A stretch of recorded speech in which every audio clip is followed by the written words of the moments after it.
Hello everyone, it's Kay again. I'm here to share with you some boxes that I've been altering, and I have to say it's been such a pleasure to do them. They come from two sources. The first one I'm going to show you is actually from Fernliedesigns, who everyone knows, I'm sure, does laser cutting, but they have such a beautiful array of embellishments, of featured pieces like these boxes, of storage containers, alphabets, banners, you name it. It's pretty well guaranteed that you will find it on the site. If you don't find what you're looking for, then you can always get hold of Lou Greenwood on Facebook and she will point you in the right direction.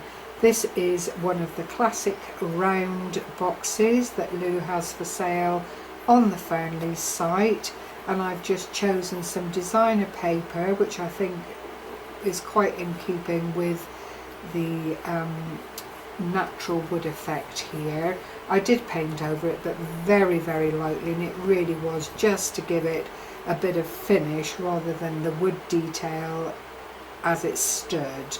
And I've used 3 layers of this lovely trim, which just lends itself beautifully to this kind of project. It's got quite a wide edge, and then the loop effect, the rope effect there, which I think is quite attractive. In the centre I've used 3 leaves from lace, drop lace that I bought some time ago, a little applique here, and then the inevitable doodad in the centre of the flower just to finish it. I've put the same paper on the bottom. I've used the little doodads just to raise it off the ground a little bit, and when you get inside you just pull the edges apart. On the lid I've put another fringe just around the inside to finish off the edges, so there's no raw edges there involved, and the design paper, and the same on the bottom. And I'm so pleased with it. It's come together really prettily, and I hope that you feel that you might like to invest in some of Lou's boxes and just have a little play and see what you come up with. They're just such a delight to decorate. You can leave them in their natural state, and varnish them and decorate them that way, but I wanted just to use the designer paper as well and just lift it up a little bit. So that's the first one.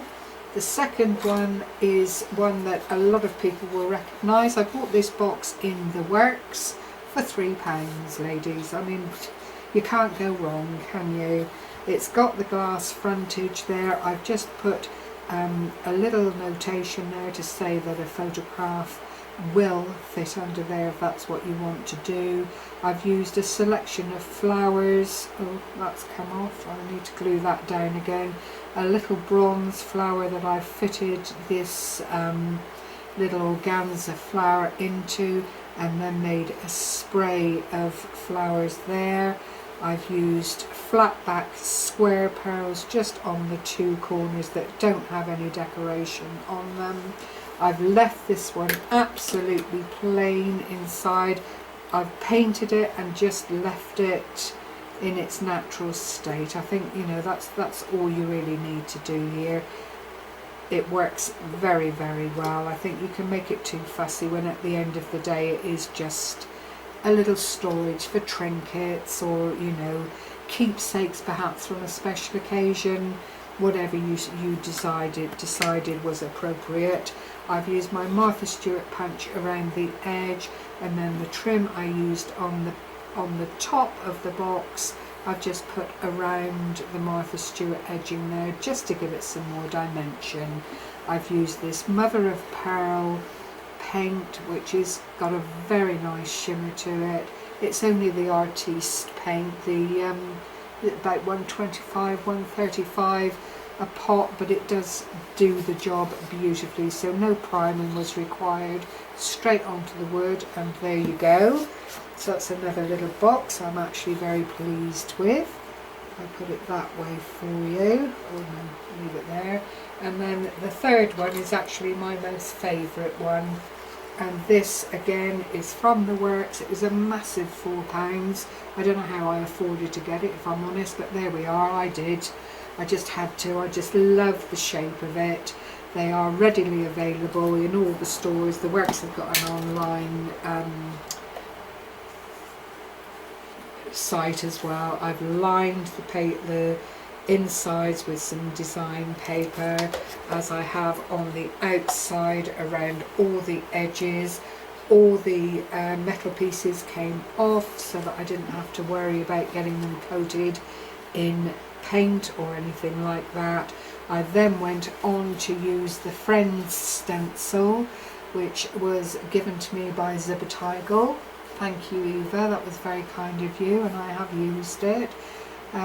This lovely spray of flowers and a little pearl trim, a complimentary little corner piece up here just to finish it off. I then went over it with 2 or 3 layers of Mod Podge, even over the stenciled words, because I didn't want it to be damaged or any of the lettering to actually peel off if it was, you know, bashed or anything like that. I've sensitively, I'm going to say, tongue-in-cheek, distressed the edges. I just liked it as it was, and I really didn't want to go over the top with distressing the paper in any way. I wanted it to look loved but not crucified, if you know what I mean. Howsoever, that is my 3 boxes. I hope you like them. I'd appreciate your comments. Thank you very much for sharing this with me. Take care, everyone. Bye bye for now.